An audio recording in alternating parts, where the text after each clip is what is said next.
Welcome, everyone. We're going to wait a few minutes for others to join us for today's session. So we'll be starting in a few minutes, so hang on tight. We'll chat in a few.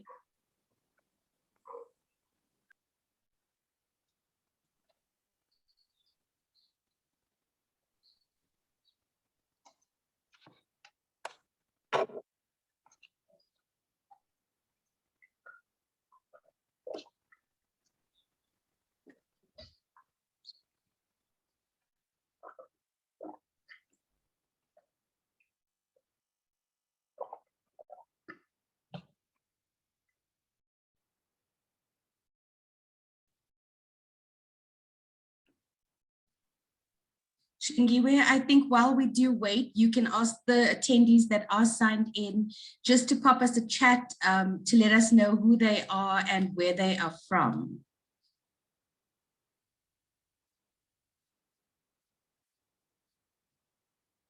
You are muted, Shlingiwe. Good morning once more. I see the numbers are coming up. Welcome to everyone that's joined us this morning. Please note that we do have the at the chat box function available. Please let us know who you are and where you're from, and we'll be beginning the session in a minute. Thanks.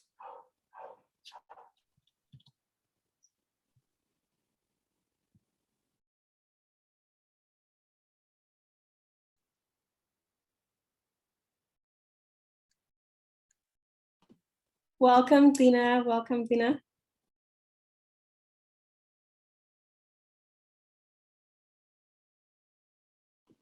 We note welcome, Sarah from Ghana. We see Debbie from UCT. There's Oliver from the Nelson Mandela Golden Key Chapter, currently in Durban. Welcome, Devon from Port Elizabeth. Welcome, Kamogelo. Isha from Cape Town. Welcome, Daniel. Welcome, Dorozo. Good morning, Chile. Good morning, Lucky. Good morning, Sean. Good morning, June. Good morning, Victoria from Springbok in W. Potchefstroom. Welcome, guys. Thank you so much for joining us this morning. We're going to start exactly at 4 minutes past 10. Welcome, Jenna. Welcome, Bernice. Welcome, Katlecho from Wits. See, we have quite a large representation from all the different universities. Welcome, guys.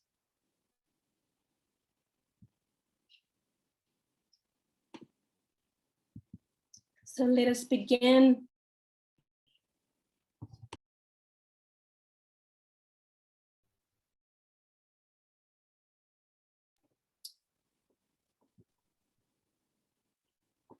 So let us begin today's program. Welcome to the very first personal and professional development webinar from the University of Cape Town Golden Key Chapter. We're excited that you decided to join us this morning in pursuit of self-improvement. There's an organization that espouses such value. It is the Golden Key International Honor Society. The society honors the academic excellence of top performing graduates across all fields of study, with representation in countries such as Australia, Canada, New Zealand, India, Malaysia, the Bahamas, the United States, and South Africa. Founded on the pillars of academics, leadership, and service, Golden Key reminds us to be the best that we can be. My name is Hlengiwe Londiwe, and I serve in the executive committee at the University of Cape Town's Golden Key Chapter, alongside Marcy Alaso, and together we will be your hosts for this webinar. Marcy, please say hello to the people before we proceed. Thank you, Helen. Hi, everyone. Thank you for joining us for this session. We are amazed to have all of you. The numbers are amazing. Thank you. It's going to be a very informative session. Miriam is an amazing person, and we're all going to learn a lot from her. Thank you for joining us. Thank you, Marcy. In today's program, we will commence with the keynote address that will be followed by a Q&A session that will be facilitated by Marcy. This will then be followed by a closing remarks session from our co-presidents. Please feel free to post any questions that you may have in our Q&A function that you'll find at the bottom of your screen. And some of these questions will be selected to be covered in our Q&A session that is soon to come. Now, I am a firm believer in the Japanese Kaizen principle of continuous improvement. And if there's one area of my life that I do not mind continuously improving in, it is in my finances. And I assure you there's been questionable decision-making in that area in the past, but we live and we learn. The wonderful thing is that we don't only need to learn from our own experiences, but we can learn from the experiences of others. So that is what I'm hoping for today, that we can remain open and to deriving a seed or two and to plant in our own lives in pursuit of financial knowledge and financial freedom. And to help us with that this morning is a phenomenal young woman named Miriam Matabula. She has extensive experience in the financial industry. She currently serves in a role related to finance for youth in one of the leading financial institutions in the country. She also has a passion project that she has initiated called the Corporate Athlete Club. We are honored to have her in our midst this morning. We hope that you enjoyed today's session as much as we have enjoyed getting to know Miriam. And without any further ado, please welcome Miriam Matabula. Thank you so much for that warm welcome. And just to check the audio, Marcy, can you just give me a thumbs up if you can hear me? Awesome. Thank you so much. I'm so honored to spend the morning with you this morning. I see there's quite a number of people who have decided to wake up on a Saturday. So while Kenyue, thank you so much for engaging me and just giving me all the information leading up to this day. I'm so excited and I'm truly, truly honored to be part of this day today. So we'll get right into it. And before I just introduce myself and what is it that makes me tick, I just want to talk a little bit about the corporate athlete. So I started this, during the pandemic last year, where I was really feeling like, oh my goodness, actually corporate, there's no goal or games. You know, we talk about how, oh, it's such a game. People are just playing games. It's an actual sport. And I felt like, you know what, this ladder, this corporate ladder that people were talking about does not exist. It's actually a maze.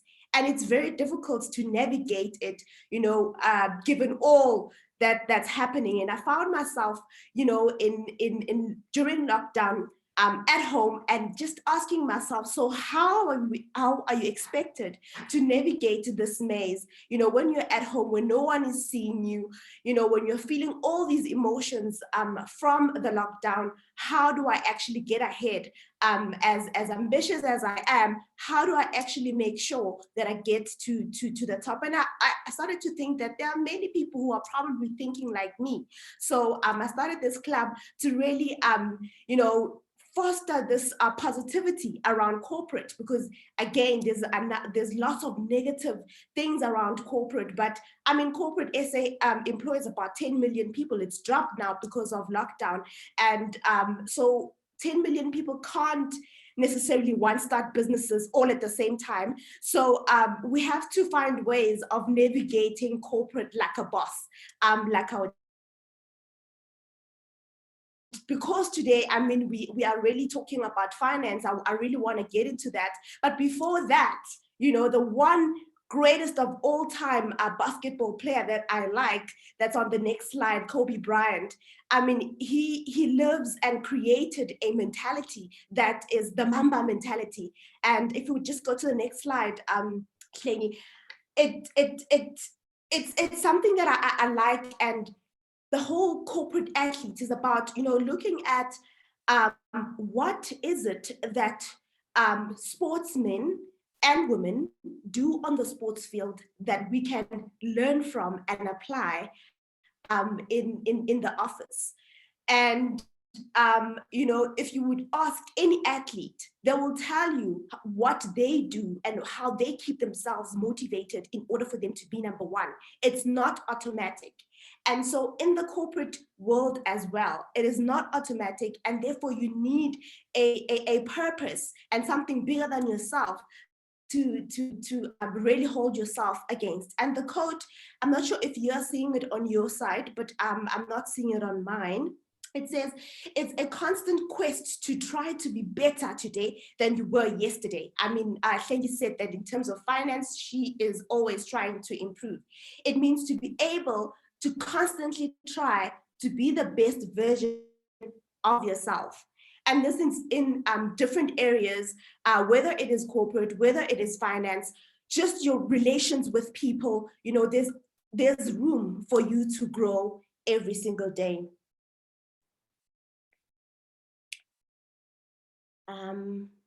Klengi, I'm not sure if you are able to change to the next slide. It's on one slide on my side.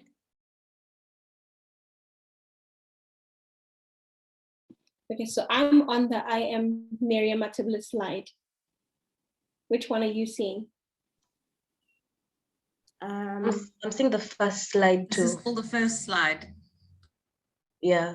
All right, let's share afresh. Cool. Okay, I see it now. You do. But now I see your face again. You've stopped sharing. There we go. Okay. Do you see it now? Do you guys see? Okay. Yes. Please proceed. Awesome. So quite in short, I mean, we have all these lengthy bios, but in short, really, I'm Miriam Matabula. I've recently been appointed as a head of youth at one of the green banks. I was born in Middelburg, and I'm a wife and a sister, a mom of 2 daughters, beautiful daughters. And I love creating. So I am Christian, and I believe, and therefore I'm like him, and I like creating concepts, cool concepts, and new and strategies, and other cool stuff in between. The things that really make me tick, and they're on the next slide, is really 3 things. I'm quite passionate about view is that sometimes we forget that or rather we think that finding a passion should be something very, very hectic, or it's only certain people who find their passion. But it is through the things that I like doing, that I gravitate to, that I've actually found my passion. And I'm so grateful that even at work, I'm within the youth space. I remember back in Sunday school, I was a Sunday school teacher. When I think back, I was like, what was I doing? But I think all those things, kind of then were proof points that, listen, actually, I love young people, and I'm young at heart as well. I'm a fan of being impactful, and I really hope that today I will bring some impact, or just bring thoughts that you would then look at. Okay, before I used to think like this, but after I had this talk, this is what I'm going to do after. This is a picture of Santon. This was on the before side. That's the picture of what Santon used to look like.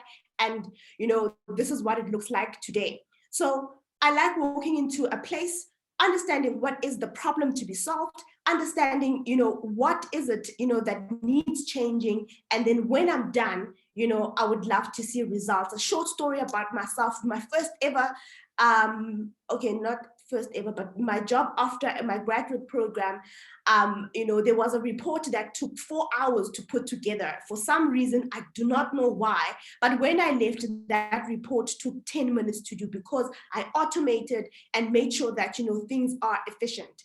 Sometimes we look at our lives and we think that to be big or to measure success, we need to be like so huge, but it's in the small things that make a difference in someone else's life, in the department's efficiency space. Those are the things that are important, and they are important to me. And for you, think about what are the things that you are passionate about, number one, or what makes you tick, and also from an impactful perspective, what are the small things that you have done, and use that to motivate yourself. The last thing is that you cannot box me. I'm unboxable.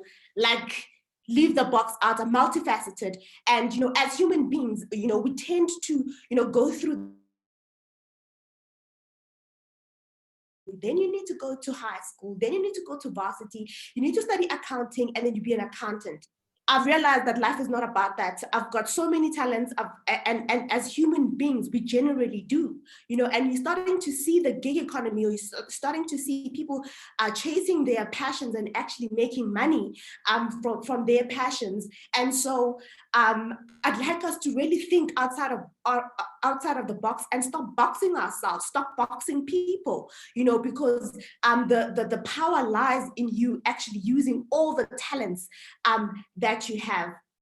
So without wasting any time, I'm getting into what we are here today. And because of the corporate athlete, I love speaking in sports terms. My local team is Kaizer Chiefs. A moment of silence, because really my team has been. I note their win, in the last game. But I really like analyzing sports and how I use that to convey my message. So we are all in a locker room, and depending on what the team is how the team is winning or losing, in a particular match, the coach will have something very specific for that moment to say to this particular team in a locker room. When they're losing, obviously, the strategy is about, motivating the guys to come back. When they're winning, the message is probably more positive. And if it's not, they probably think, they're going to win this, and then they don't. So it's very important, to have locker room conversations with yourself to say, okay, where am I in my life right now? And, how am I going to tackle the next half of the match or the beginning of the match? So in the next slide, I talk about, or rather we're in the session, and it is halftime, right? It is halftime in our lives, and the score is 0-0. No, we're not losing, we're not winning, but we're in a moment where we need to decide, okay, what and how do we go forward? So let's set the context. There's a lot of anxiety, there's a lot of uncertainty, and that is because of the ongoing pandemic. It's not new, we know, right? We've recently had the budget speech, and honestly, I didn't do a thorough review of the budget speech, but I did catch, a particular points that are of interest to me, being. And really, the one thing that I could just pick out is that I didn't really feel the confidence. And I mean, hence you are seeing strikes, and you are seeing another fees must fall, and everything that's happening around that. So there's also that causing the anxiety around students and around young people. Then let's bring it back to us, the context of personal finances. Whether we like it or not, pandemic or not, our personal finances are always affected by whatever is happening, whether it's in our immediate families or a global pandemic. So the context is that, and we can't ignore that.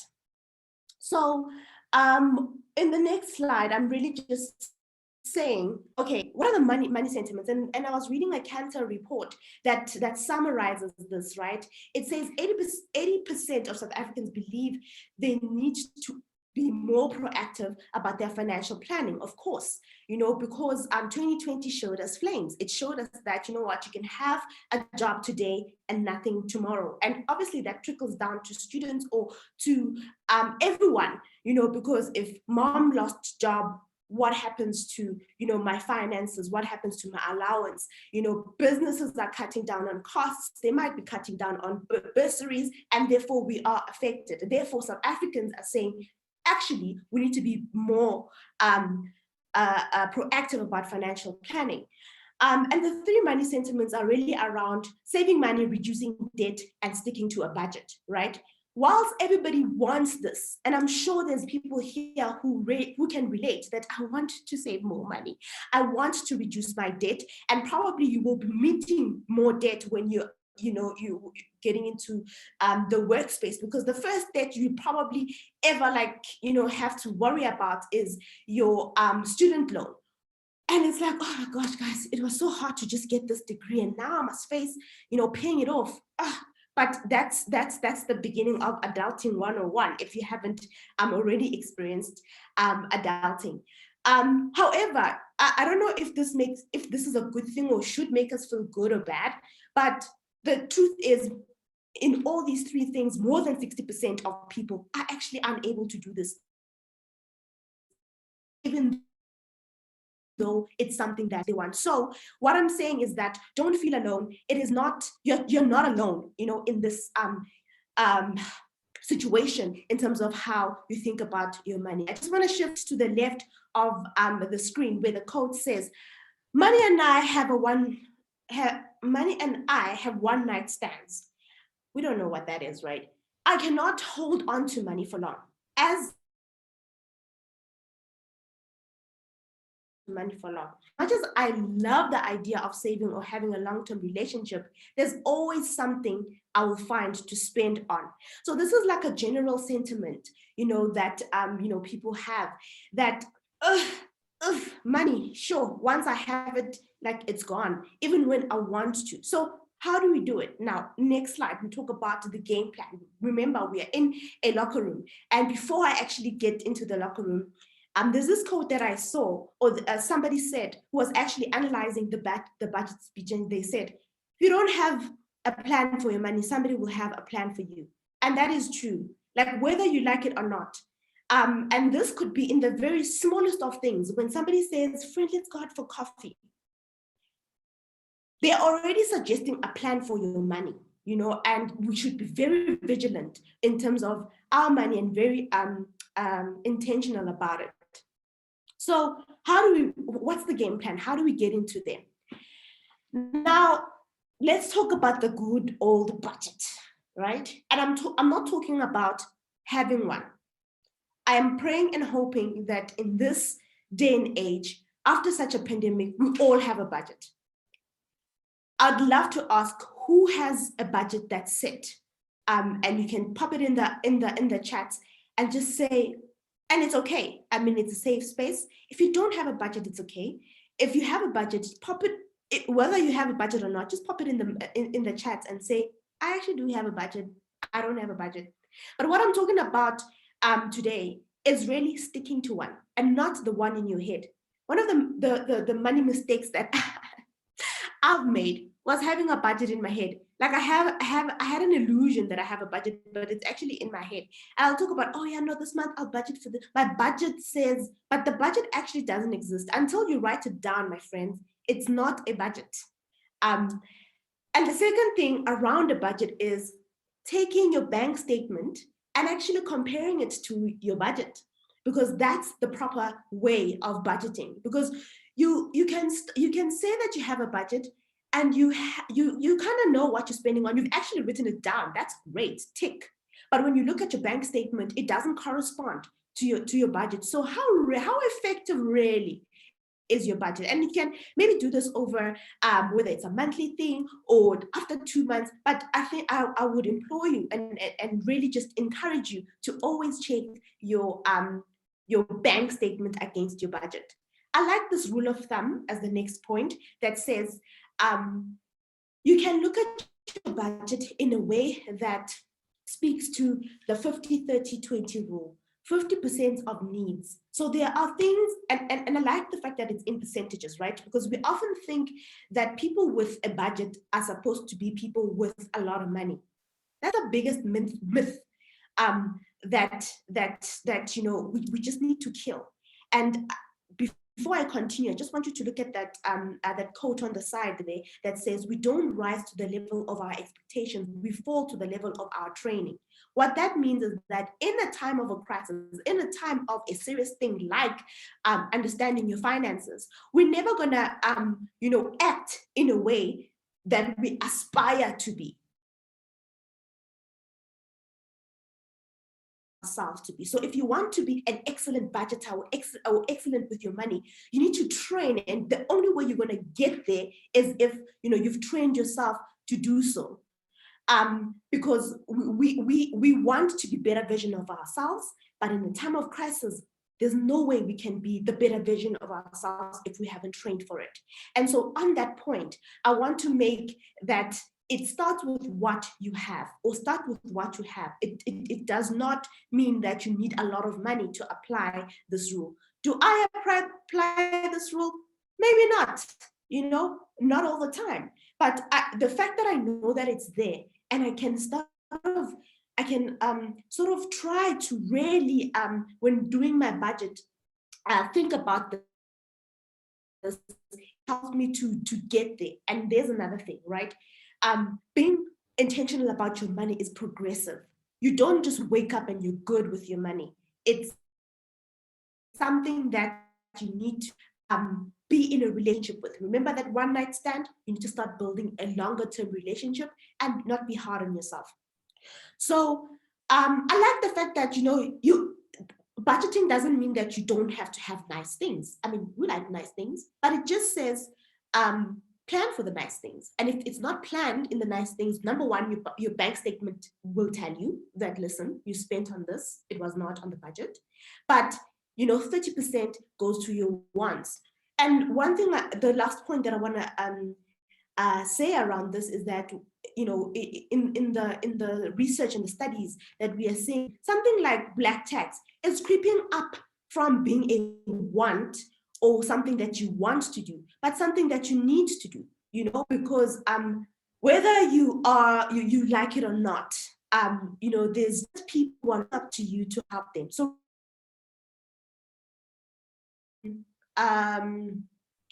what's the word? Strict about it. If you're a student and you're getting money from a bursary, you're not working, you're not the breadwinner yet. And therefore you need to be very strict around what is it that you can do for your family and what you can't. A bursary and an allowance is for you to be able to live, you know, throughout your varsity life. It is not to support your home. It's a very hard statement, but, you know, sometimes we need to get people on the same page as, you know, where we at, and really be realistic about, you know, where we are in our lives. Now, you can, you know, ask and say, okay, like, Miriam, really, where is the money that you're talking about? Where's the 50%, the 30%? A short story. My mom used to send me 200 Rand when I was still at UJ back in, I started my varsity in 2007. Fine, I would have had the groceries from home, but then here's 200 Rand, and I'm like, Mom, you know, and it's not that, you know, she didn't want to, but I mean, it's what you could give me. And I think she also didn't understand, you know, the lifestyle, you know. I mean, I'm from Middleburg, everything I needed was at home. She didn't really understand, okay, why do I need money? I'm there to study. And that's the thing, right? You know, our parents like, okay, just focus on studying. It's like, okay, but we need to live, you know? And so how do we find this money? Now, I've got subscriptions that I was looking at the other day. It was for a phone, in fact, for an insurance for a phone that I don't even know where that phone is. I never claimed clearly when I lost the phone. But then there are subscriptions that are going off your bank account. If you're not studying, you know, your bank statement, you're not going to know about them. So when you start studying your bank statement, you're going to see that, okay, the stuff that's coming off that I need to really, sort out and cancel. Review your contracts, your cell phone contracts. The reason why, that MTN will charge you X amount is because you're paying for the phone and you're paying for the data bundles or the minutes that comes with it. Review your contract when you're done paying for the phone, which is usually after 2 years according to the contract. Make changes, reduce the number of, reduce your contracts or whatever. And if it's your parents, that has this contract for you, have that conversation with them. That money could be going towards you or towards other costs. Don't be a hero. This is my favorite one. We like just trying to, keep it together. We like to be the ones who are going to pay for drinks when we're out. And it's really not necessary. Like, be very real with where you are. And when you don't have the money to do something, do not spend the money that you don't have, especially when you are getting an irregular income, and sometimes that's very common with students. One month my mom would send me 200 rand, the other month she'll send me 1,000 rand. So I never know when I'm actually going to have a lot of money. So being a hero when I am balling with 1,000 rand a month, it doesn't help because I don't know what's going to come next month. So finding the money is really about understanding what's going in and out of your finances and actually canceling and doing away with stuff you do not need. And I mean, the list is endless where, getting water from the tap instead of buying bottled water. I love my bottled water, but really, I mean, we have actually, okay, I don't know about in other places, but in water from Rand water, drink water from the tap. There's the little thing, pack your own lunch, really look at where I could cut off, money and find it within your budgets. Avoid bad debt. I mean, there's good debts and bad debts. And in my books, really, good debts only speaks to a car and a house. I'm sure financial experts will tell you, differently. But from what I understand, those are the only good debts that I want to be involved in. Did I have bad debts? When I started out, of course. I had an account at Identity, and for me it was like, okay, I'm getting 200 rand.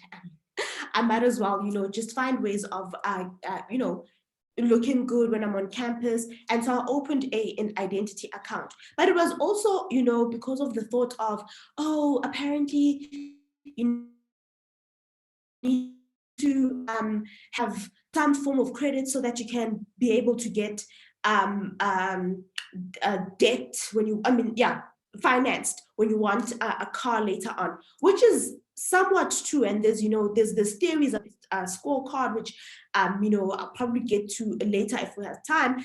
But I don't buy clothes on credit. If I can't afford it, it's done. I will either save for it, lay by if I want to. But during lockdown, I was so happy because we didn't really have to dress up. So I didn't really need new clothes, and I'm still trying to work on my weight because we gained weight, I'm losing weight, so I don't have to buy clothes. But if I can't buy it on cash, forget it, I'm not buying it.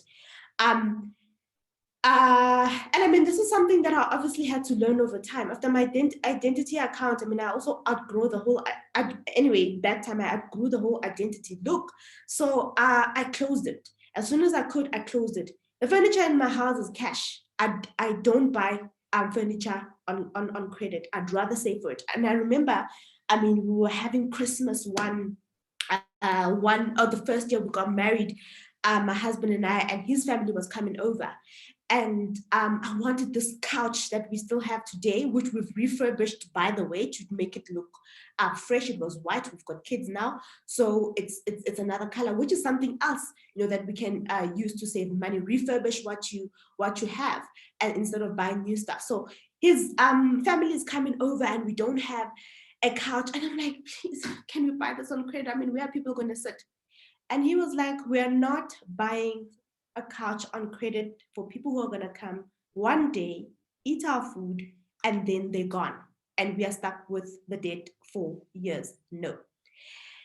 And I remember it was camp chairs, it was on the floor, it was like a pit, like it was so nice. And probably like the 2 weeks later, we were then able to afford the couch. That story is so important for me, because you know it is in the, you know, a saying that that simply means, what are they going to say, the people, you know, when you know they come into my house and I don't have the freshest stuff? Hey, I'm not going to get stuck in debt for other people. No. And that speaks to the next point. Do not sign co-debts with people. Even I know a friend who signed a rental contract, you know, because their finances didn't look good. I mean, she had a home and her friend was looking for rent and she was a co-signature. That thing haunted her for years. Don't take debt with someone. Don't take debt for someone, whether it is to please them or whether it is your girlfriend, your boyfriend. Don't. Revolving credit, for me, no. That thing is a hole. Like you just keep getting, you don't get out of it. So have I taken debt? Yes. There was a time when my sister needed, you know, I needed to either, I think it was registration or pay off her school fees at the time. Was that for someone? Yes, it was for my sister. Was it right? Hey, I did the right thing. I helped her out. I'm at a better place now. And that's another point that I want to raise, right? There's a particular point in your life where you're going to feel like there's no way you're going to make the money that you're going to make because your needs are so much. But it does become better with time. When I started working, I always said to my boss, and Klingi, we can move to the next slide.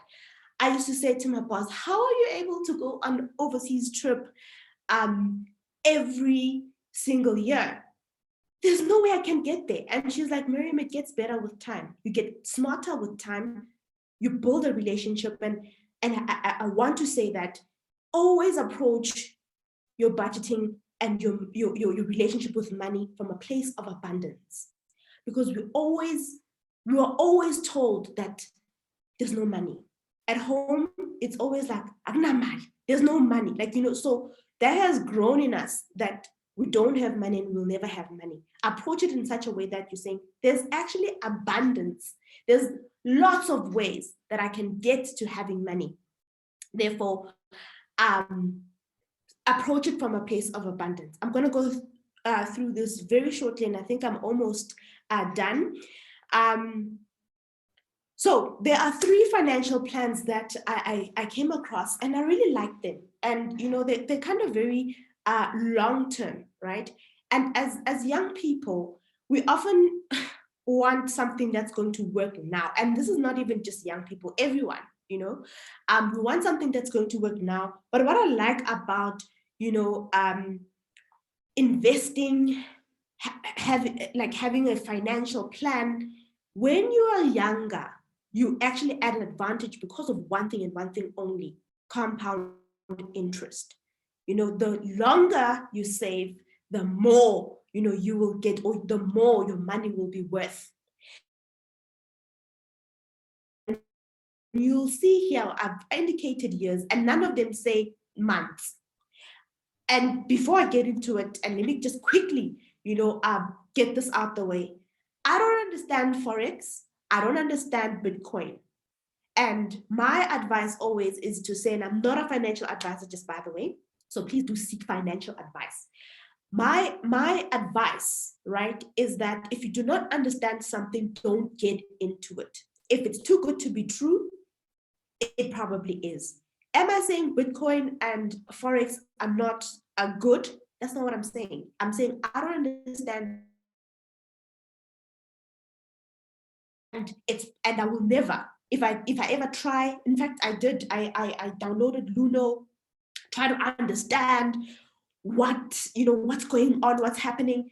But I told myself, there's no way I'm going to put money into something that I don't know how long it's going to last. And I mean, I've got to learn that one Bitcoin costs about 700,000 now. So no one person can actually, well, not can, but I don't know a lot of people that own a full Bitcoin. They buy percentages of it. And I'm watching it and I'm learning and I'm observing and I'm okay. Come to me with a Bitcoin. I am not interested. I'm dizzy. I need to understand it for myself. Now, get rich certain. This is something that, you know, you are thinking about and planning for a long term, right? But it's certain while you're putting away money, it's not a lot of interest that you're getting from it. You don't talk about it. It's something that, you know, you probably have with your bank.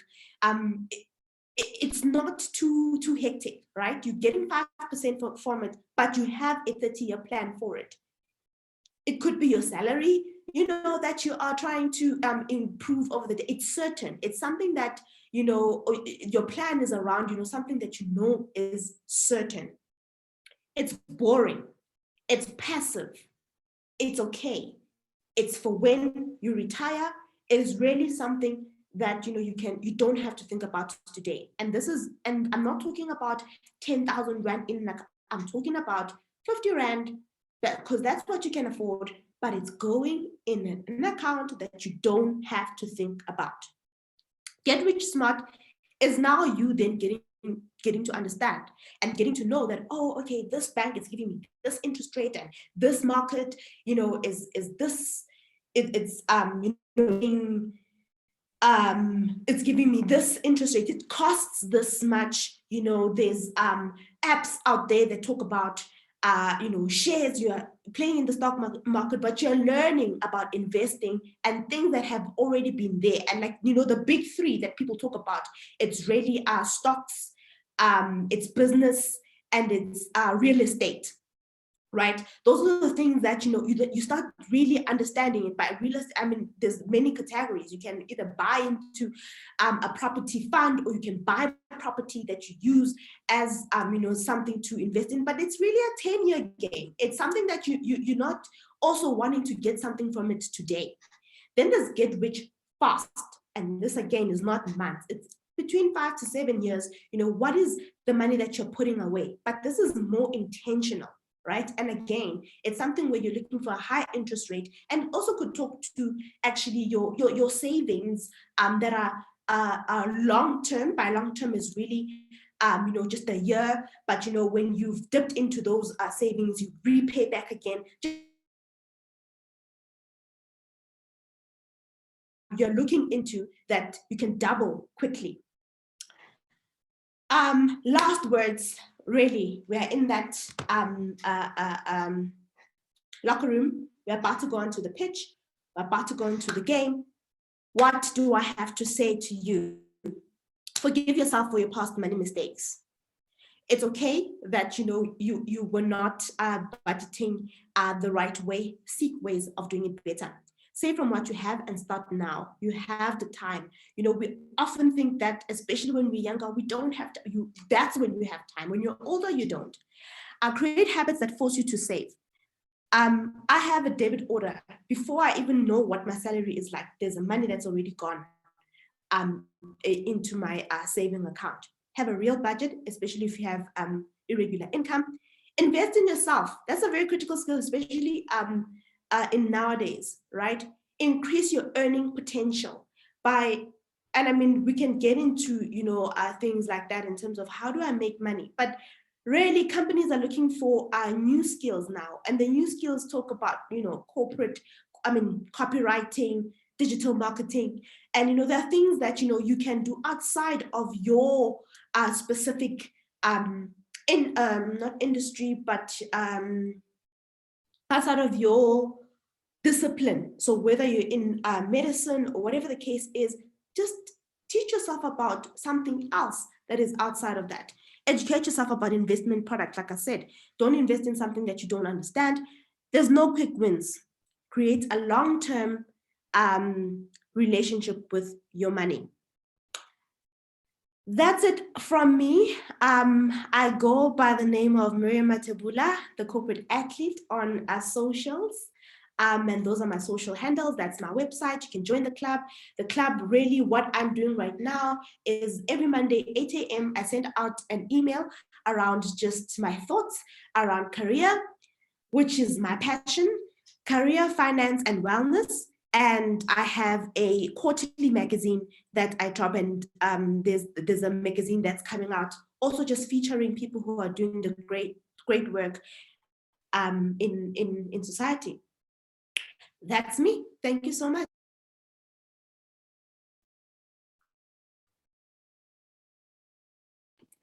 Thank you so much, Miriam, for those nuggets. Really, just reminding us to use the factor of compound interest while we still have it in our advantage, and reminding us it's the small things that really matter. It's that excellence in the small daily habits that lead to that much bigger financial goal. And I really just loved that aspect of not being boxed, because we want people to really go out there and define their own canvas in life and really paint their own way, whether it be their financial trajectory or otherwise, but really be the captain of their own ships. So thank you so much for that.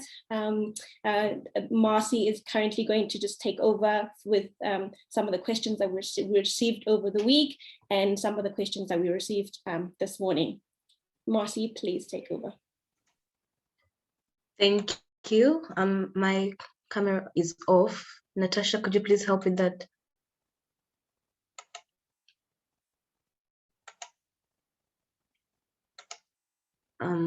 There you go. Thank you very much, Miriam. That was amazing. I feel like I need a little longer local session with you, because I need that. I need to change very many things in my life right now. Thank you. We got a number of questions from Golden Key members before this event, prior to this event, and would like you to shed some light on them, because they are really impactful questions. One of them was from Dorothy. She asks, how can the young improve their personal finance in the troubling times we're experiencing to ensure that we're prepared for a future crisis? Miriam, do you want to answer that now? Yes. So, look, I wish I can say that there's a quick way, right? But one thing that I have learned over the years is, well, not even over the years, is that you need to, and I wish I learned this when I was younger, or I wish I did this before I started working even. But investing in yourself is so important. And I want to take you back to when I was in, I think I was in high school. I remember I went to I was probably in primary school, because I went on a Cape Town tour that happens in grade 7. And, I got to learn about Cape Town. And long story short, I got invited to our community radio station, and just to share my experience about my my trip to Cape Town. And then I started getting called to this radio station. I honestly look back and I wish that I had improved my my speaking capabilities, and I wish I harnessed that relationship. I wish right now I could have been asked to come and review my trip to Paris. I wish I really honed in on that. So there's a lot of things that we do that we think we're just doing them, but actually they can become your passion, right? And so there are trying times, but within a crisis, and I mean I can't remember if it's a Japanese saying, but within crisis there's both opportunity, and there's obviously where we are crying about, okay, there's a crisis. So grab the opportunities. What opportunities have come by? I started the corporate athlete in a time where it was really, it seemed like it's doom and gloom. And now being called even to such events to come and speak. What did I do? I have an app that actually I use to practice speaking. So and there's things like Toastmasters and an end. So I have this app, it's called Orai, and I use it to practice speaking, and it actually tells me how my tone is. It tells me that I'm pronouncing things properly. What am I doing? I'm enhancing and I'm investing in myself because that has become a skill where people have been called to webinars and they can be paid for what they do, right? There's corporate writing, copywriting skills. Why? Because there's digital marketing. People are at home, and therefore companies are looking for copywriters. Companies are looking for people to look after their digital or social media accounts. What is it that you can point out as an opportunity that you can actually teach yourself? Guys, I'm teaching myself how to code. There's an app called Bubble. It's an app that creates app. It's an app for creating apps. So it's a website for creating apps. I create my own websites. I use WordPress. I teach myself things that, I wouldn't have known. Why? Because someone somewhere out there needs that and they can pay me for it. And so use the time now to learn skills that can be needed later or is already being needed today. Thank you, Miriam. Thank you. Question. I believe it does. I'm sure she's in the audience. I believe it answers the question. Thank you. We also have another one. What are the best long-term investments that young people should take to look into to achieve a financial freedom in the future? What would you advise us to take as young people right now? Yeah. So, I mean, there are different kind of investments, and you can look at banks, right? They have your fixed deposits that you can, take out. And again, it's one of those get rich certain things where you're literally just depositing 50 Rand, right? A little bit, what I have loved that has come out of our government is, simply is that the government is in the plight to really help us save as South Africans. They are saying that they will not tax us when we withdraw from this tax saving instrument. It is not to be used as something where you go for a rainy day fund. It's really something that you can put in your money for a long term. And please do research tax-free savings. The advice is that, I mean, as banks, we do have tax-free savings accounts, but the advice is that don't even have it with your bank. There are other investment houses like your Allen Gray, your Coronation, that have the tax-free saving product, and rather have it with them, because then you don't get to see it.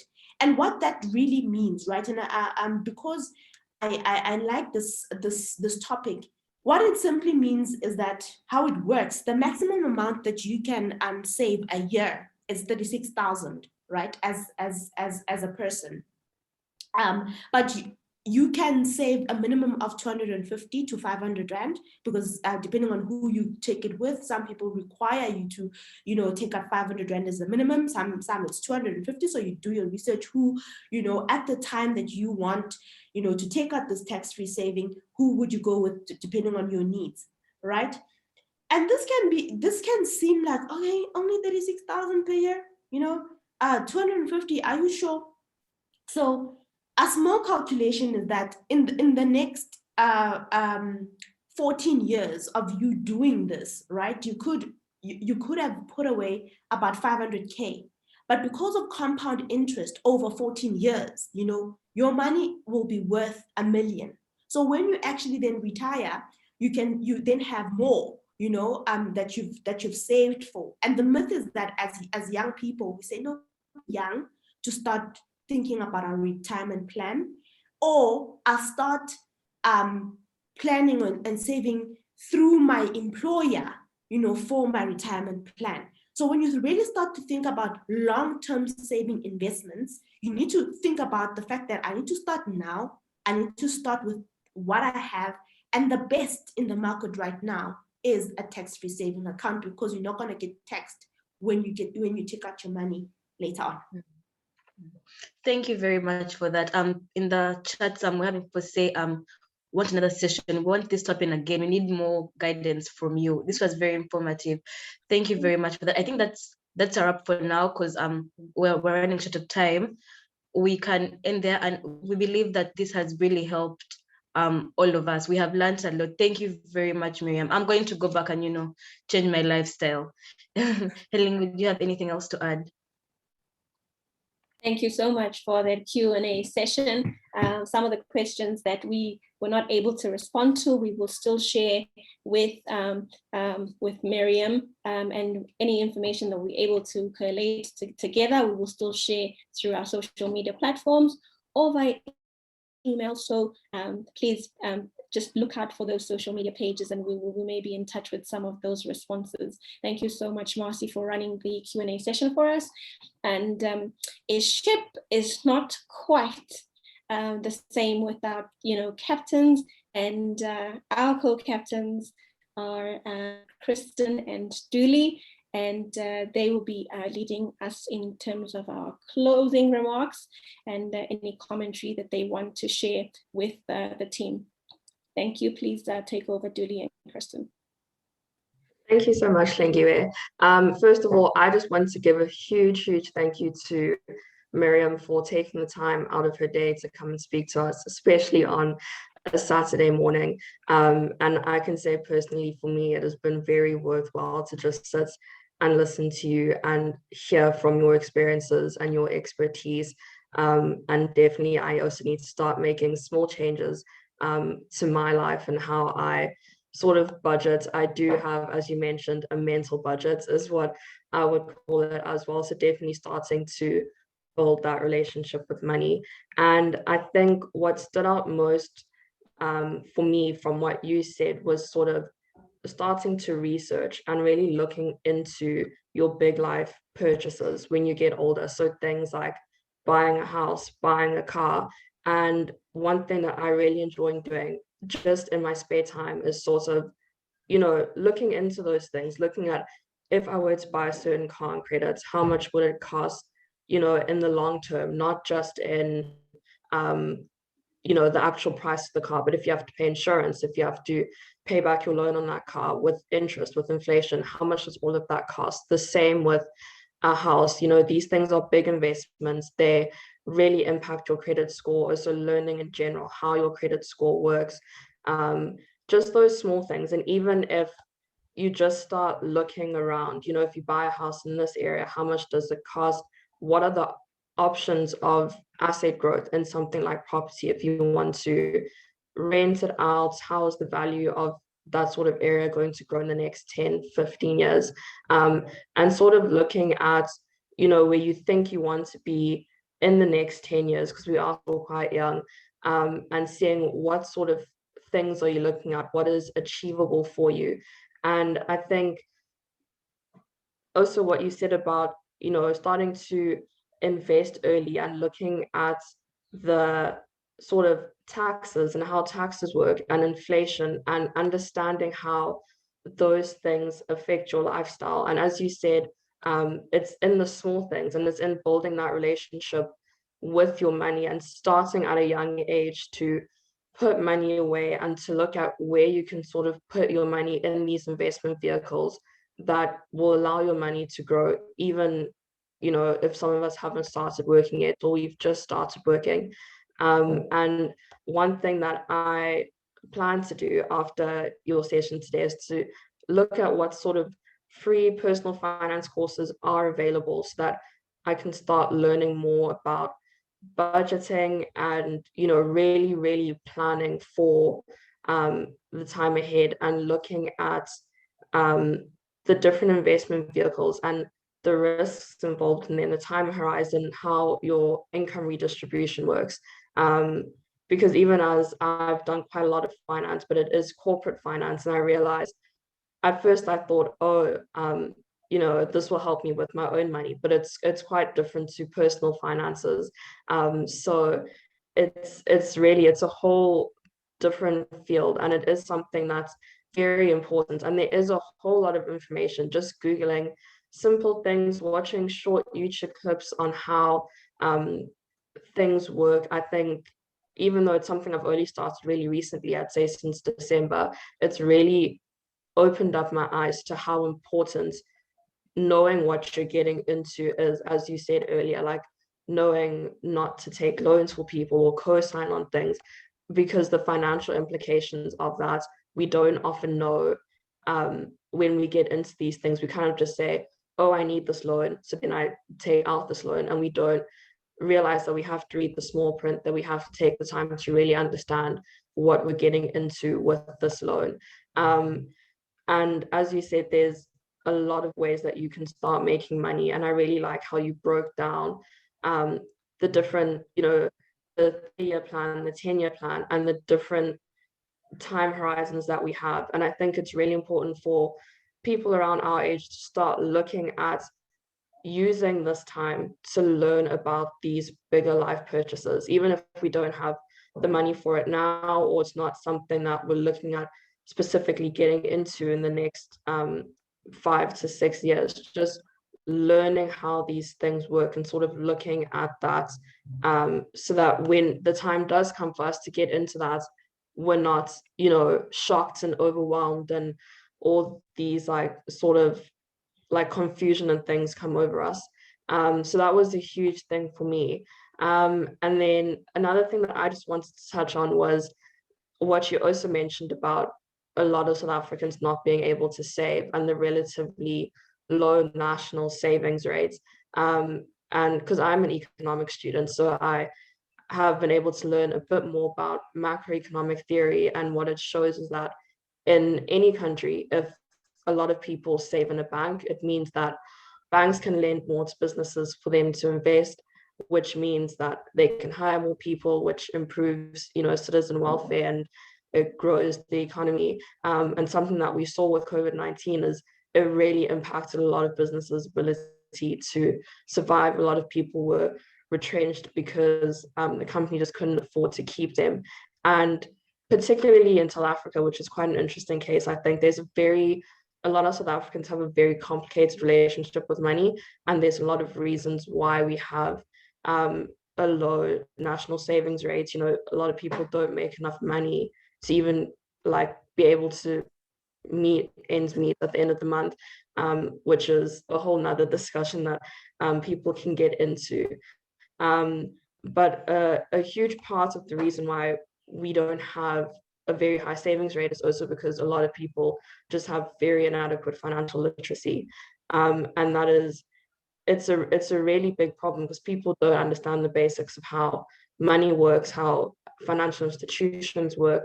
And I think it's really powerful what you're doing in trying to teach young people that they really need to take ownership of it, and they really need to learn for themselves what is out there. So that is all from me. I will hand over to Dooley to just finish off for us. Thanks, Kristen. Look, you've covered quite a lot of points and quite a lot of good points. And from my side, I'd like to thank you, Miriam, once again. The session was really insightful. And personally, for me, I'm more of a high risk, high reward type of person. But I will echo your words and say that, people should definitely do their research before jumping into any sort of investment product. You need to know what you're getting yourself into. And just to round off, the importance of being financially savvy cannot really be underestimated, especially with what's been going on with 2020, and especially at a young age. I think that's where the emphasis should be. And, for consumers or anyone in the country to be able to sort of understand the financial landscape or manage financial risks, or to avoid financial pitfalls and things like that, it requires a strong understanding of financial principles. And I feel that, what better way to emphasize these principles at a young age? Because one financially literate person can sort of, change the generation going forward, or influence the generation going forward. And another thing, you spoke about the budget. I myself digested it a little bit. But I must say that, the South African government has sort of recognized the importance of having a financially literate country.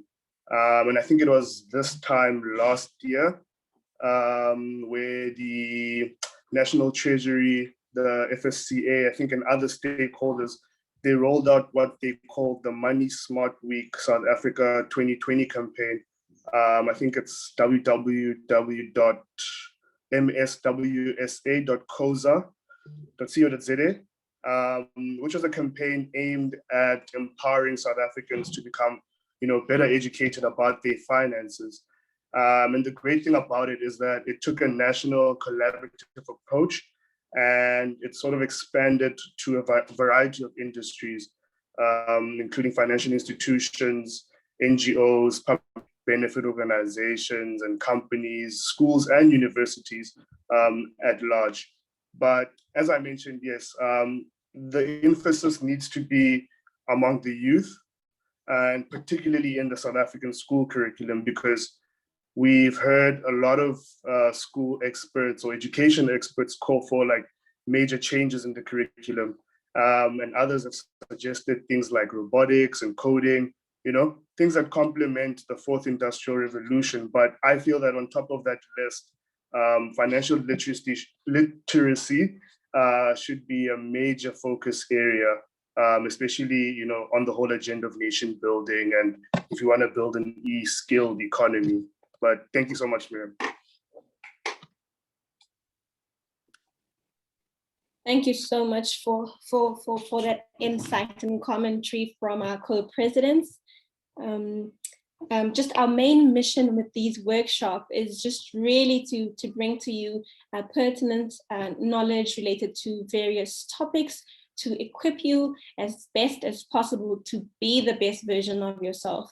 This is the first of many of our workshops, so please do stay in touch on our social media pages for upcoming webinars and various other engagements that we will be having with you throughout the year. I just want to just say a few thank yous before we do depart this morning. I'd like to say thank you first and foremost to Miriam Matabula for taking the time out to just share her insights with us this morning.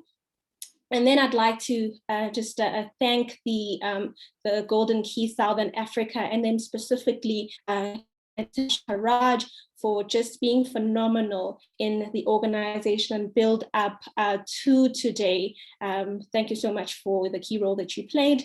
And then to say thank you to the Golden Key chapter. And last but certainly not least is to say thank you to each and every single one of you for taking the time out to be with us this morning. I hope that you were able to derive that nugget or that seed or two that you're planning to plant in your own life. And I do wish you the very best in all your endeavors as you chart out to become the best that you can be. Go out for your dreams and go for it big. Thank you so much, everyone. Thank you, bye.